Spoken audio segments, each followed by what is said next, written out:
So, gentlemen, thank you both so much for the time today. James, the film is The Accidental President, and the title kind of sums up a lot of the story. This was a perfect storm. What was it not? Tell people a little bit about the movie and what this is. Well, quite simply, it's a film trying to answer the question of how Donald Trump won in 2016. I mean, we all know that if we've been having this conversation 4 years ago at around this time, almost anyone you spoke to, whether as a pollster or a man in the street, certainly in the media, anywhere you went, and of course, both campaigns would have told you it was going to Hillary Clinton.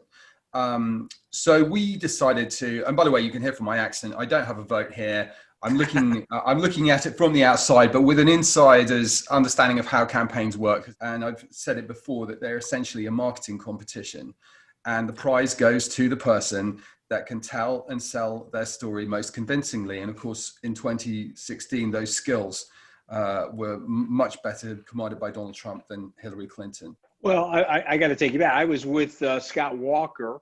Yeah. I met with Mr. Trump the morning after the season finale of The Apprentice. He had asked to have breakfast with me. I went up to Trump Tower, had breakfast with him, and he said, "Yeah, wasn't I great last night on The Apprentice?" I said, "Well, I didn't watch it." He said, "Well, you're the only one that didn't watch it. You know, my ratings were spectacular. I'm spectacular, and so forth."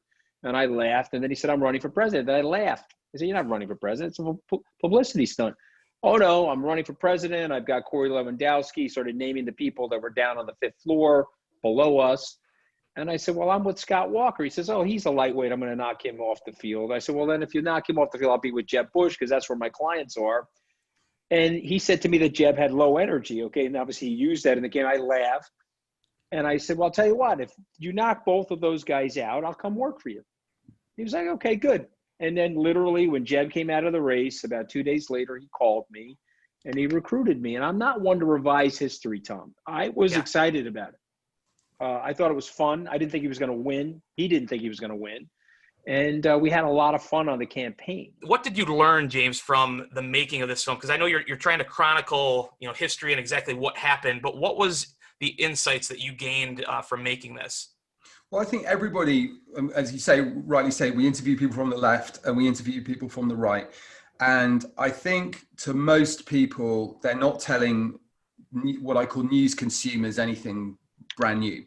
But what they are doing is assembling what happened into a very interesting chronology that allows you to see how Trump prevails, and in parallel, how Clinton makes really, really bad mistakes, which cost her dearly. One thing, after watching the movie, obviously I participated in a small way in the interview, but watching the movie, what James captures in the movie, which I think is fascinating, is a very large group of Americans that literally wanted to see what would happen if Trump became president. It was almost like Dexter's Laboratory.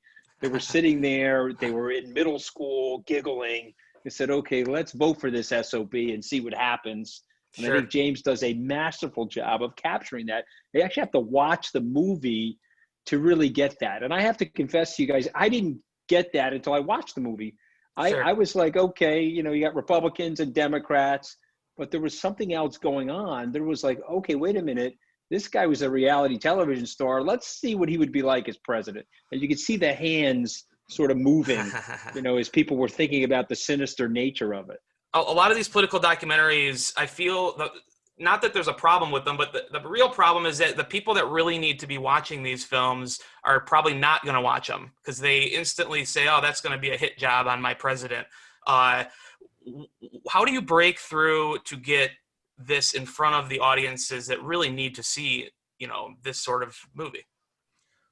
Well, I think it's a great question. The fact of the matter is, there's 1,000 biographies of Winston Churchill. There's 1,000 opinions are going to form about Donald Trump. I've just got to sell my film along the lines which I think is its selling point, which is that we're objective. As you say, we're not a hit job on Trump.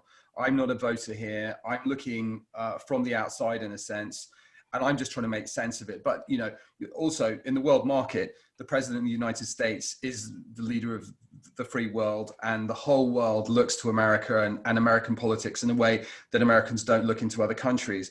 So I know what you're saying. Voters have got a lot to learn from it. I mean, we hope to do well on the merits of our film.